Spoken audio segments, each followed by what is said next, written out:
ஒருத்தருக்கு ஒரு 2 கோடி, இன்னொருத்தருக்கு ஒரு 1.5 கோடி. யாரை பற்றி பேச உங்களுக்கு புரிஞ்சிருக்குமே. ஒன்று சேதுபதி அவர்கள், இன்னொன்று சிவா கார்த்திகேயன் அவர்கள்.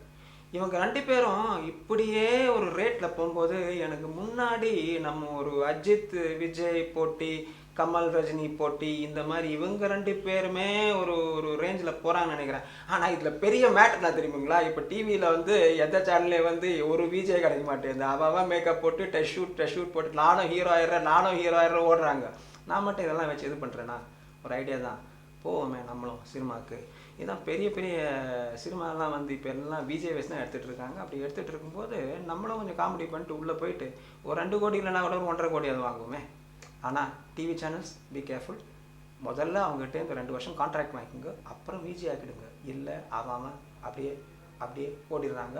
அதிலே வந்து என்னோடய லைட்மேன் லக்ஷ்மணன் பள்ளி இல்லை, அவன் சொல்கிறான் இப்போ ஸ்டூடியோக்குள்ளலாம் வந்து உள்ளே வந்து கூட்டம் கிடையாதான், வெளியே தான் கூட்டமாக, எல்லாம் லைனில் நிற்கிறாங்க.